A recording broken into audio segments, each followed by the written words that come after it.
सुप्रभात बच्चों। आज हम आपको हिंदी व्याकरण में कुसुम जो हमारी किताब है उसका पहला पार्ट भाषा के बारे में आपको आज मैं बताऊंगी।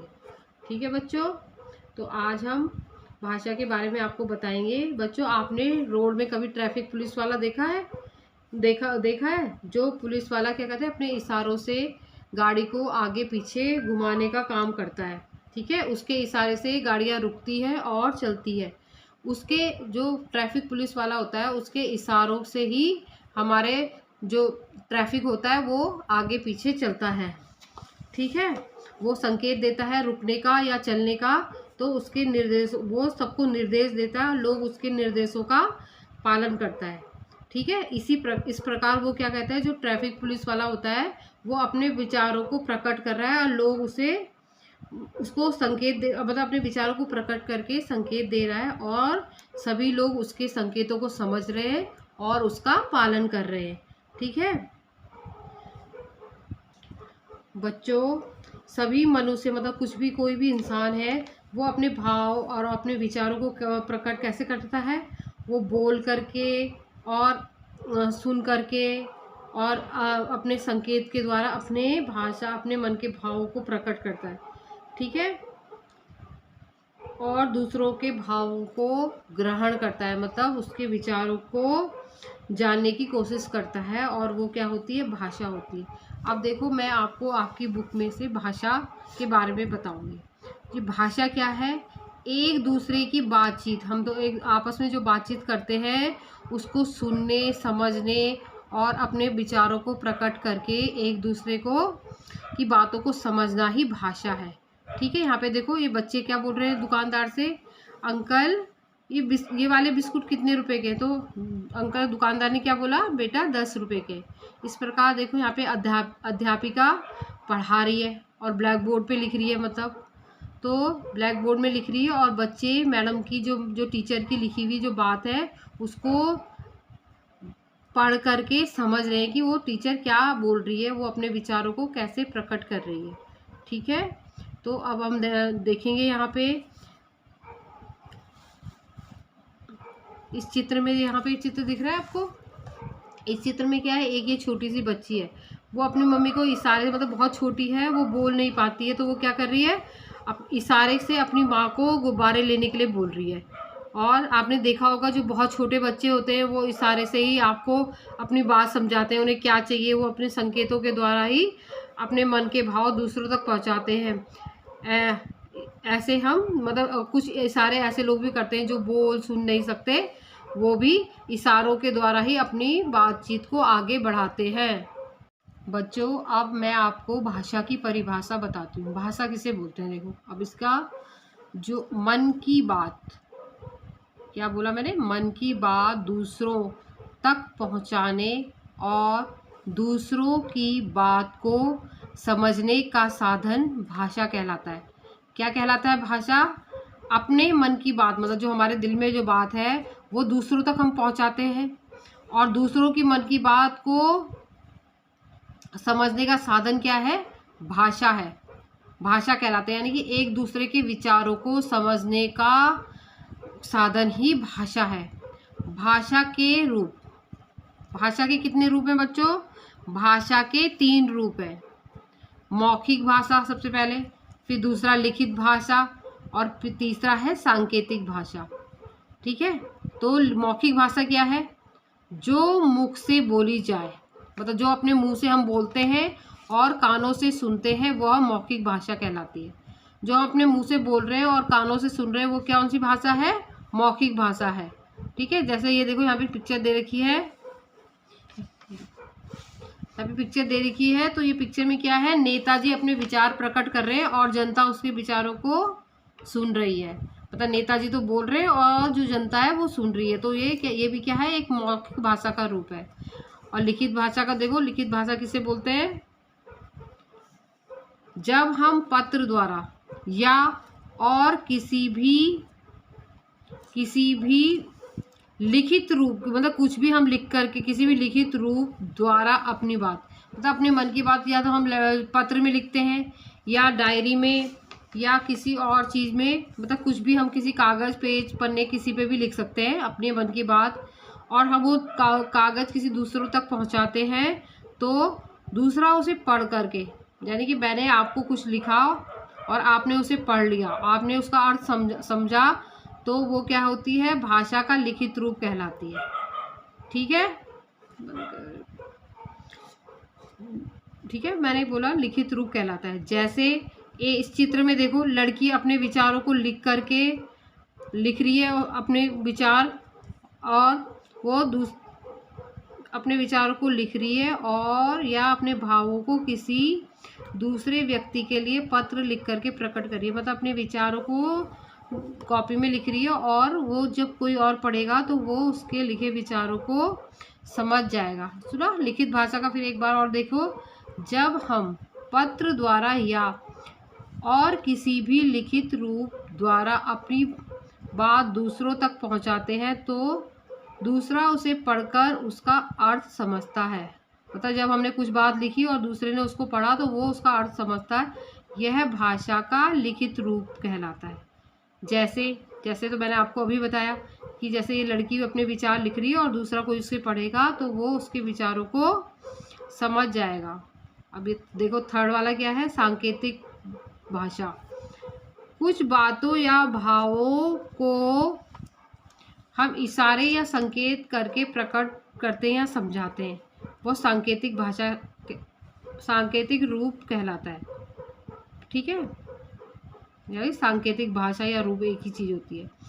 कुछ बातें या तो हम भाव मतलब अपने चेहरे के हाव भाव, या हम इशारे या संकेत प्रकट करके समझाते हैं, वह सांकेतिक क्या है, वो सांकेतिक रूप है या सांकेतिक भाषा कहलाती है। जैसे दिए गए चित्र में देखो, मैंने बताया था ना आपको थोड़ी देर पहले, जो ट्रैफिक पुलिस होता है वो गाड़ियों को रोकता भी है और आगे चला भी देता है। वो रुकने का, वो इशारे करता है रुकने का, चलने का, और अलग अलग तरह के इशारे करते हैं जिससे कि जो गाड़ी चला रहे हैं या रोड में जो लोग जा रहे हैं वो उसके विचारों को समझे और उसका पालन करते हैं।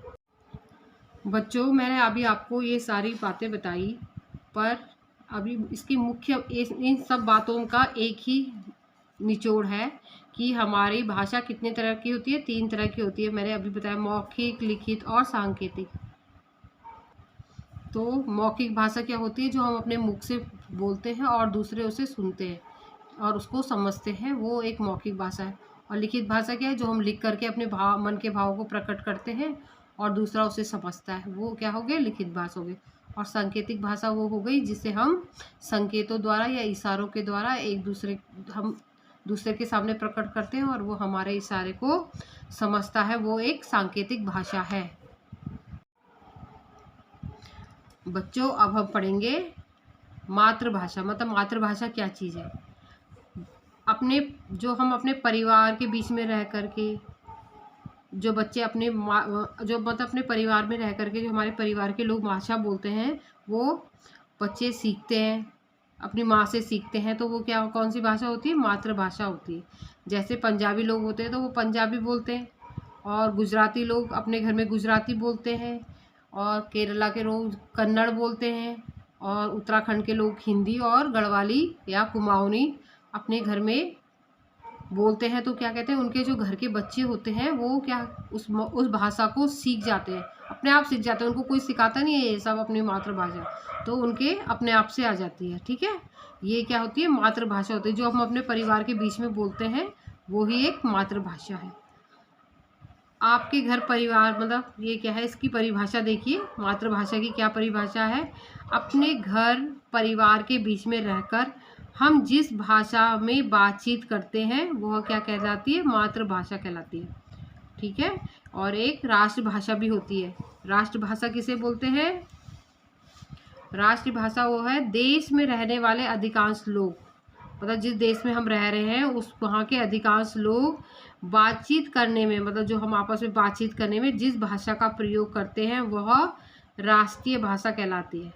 ठीक है, हमारे देश में तो हम हिंदी यूज़ करते हैं, तो तो क्या है, हिंदी क्या है, हमारी राष्ट्रीय भाषा है। मतलब हमारे हिंदी जो है पूरे देश में बोली जाती है, सब लोग समझते हैं हिंदी को, तो हिंदी क्या है, हमारी राष्ट्रीय भाषा है। और पूरे देश में बोली जाती है।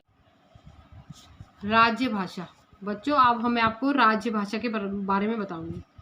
सरकारी कामकाज में जिस भाषा का प्रयोग होता है उसे राजभाषा कहते हैं। राजभाषा यानी कि जो हमारे देश में, जो हमारे सरकारी ऑफिसों में जो कामकाज होता है उसको जो हम करते हैं वो क्या है, राज्य भाषा है। देश मतलब हमारा देश जब आज़ाद नहीं हुआ था उससे पहले क्या करते थे, हम अंग्रेजी में ही सारा काम करते थे, यानी इंग्लिश में लिखते थे सब कुछ। लेकिन जब हमारा देश आज़ाद हुआ तो फिर क्या हो गया, हिंदी को, जो हमारी हिंदी है उसे राजभाषा का दर्जा मिल गया। ठीक है। और हमारे जो देश है उसमें तो बहुत सारी तरह की अलग अलग भाषाएं बोल जाती हैं। आप थोड़ी थोड़ी दूर जाओगे आपको अलग अलग भाषाओं का प्रयोग मिलेगा। ठीक है। लेकिन जो हिंदी है वो सबसे ज़्यादा हमारे पूरे देश में हिंदी बोली जाती है, इसलिए उसे राष्ट्रीय भाषा भी कहते हैं। आपको ये मैंने बताया अभी। और हिंदी जो भाषा है उसको राज्य भाषा का दर्जा हमें कब मिला, 14 सितंबर 1949 को। 14 सितंबर 1949 को हमें हमारी जो हिंदी भाषा है उसको राष्ट्रीय भाषा का हमें दर्जा प्राप्त हुआ। ठीक है। इस दिन को हम क्या कहते हैं, हिंदी दिवस के रूप में भी मनाते हैं अपने स्कूल में।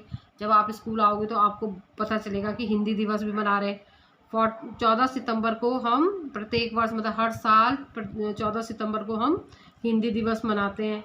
और हमारे देश में अलग अलग राज्यों की अलग अलग भाषाएं, ये मैंने आपको बताया।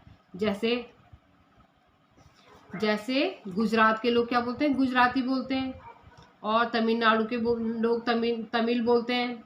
पंजाब के लोग पंजाबी बोलते हैं। महाराष्ट्र के लोग मराठी बोलते हैं। असम के लोग असमी बोलते हैं। बंगाल के लोग बंगाली बोलते हैं। बिहार के लोग भोजपुरी बोलते हैं। उड़ीसा के लोग उड़िया बोलते हैं। केरल के क्या बोलते हैं, मलयालम बोलते हैं। उत्तराखंड के क्या लोग बोलते हैं, लोग उत्तराखंड के, आपको बताया आप उत्तराखंड में रहते हो तो आपकी बोली क्या है, हिंदी है। और गढ़वाली है और कुमाऊनी भाषा है, वो हम लोग बोलते हैं।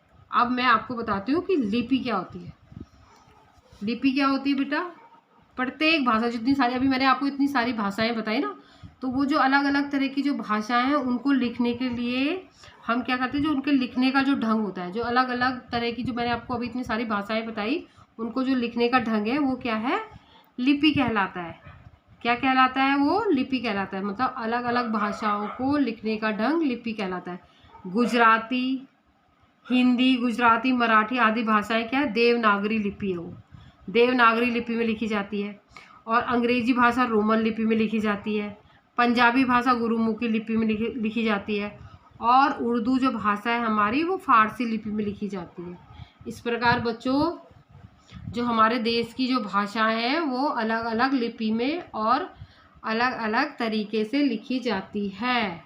बच्चों, अब लिपि का मैं एक आपको परिभाषा बताती हूँ। भाषा को, मतलब हमारी जो भाषा है उसको लिखने के लिए निश्चित चिन्हों को, मतलब जो निश्चित हम वो चिन्ह लगाते हैं वो ही एक लिपि है, वही लिपि कहलाती हूँ। समझ में आई बच्चों आपको बात।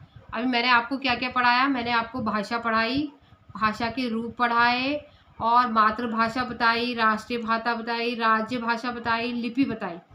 तो अब इतनी सारी चीज़ें मैंने आपको बताई, मैं आशा करती हूँ कि आपको समझ आया होगा और आप इसको, जो मैंने आपको पढ़ाया उसका मनन करेंगे और अच्छे से ध्यान से उसको देखेंगे और समझेंगे। अच्छा बच्चों, बाय बाय।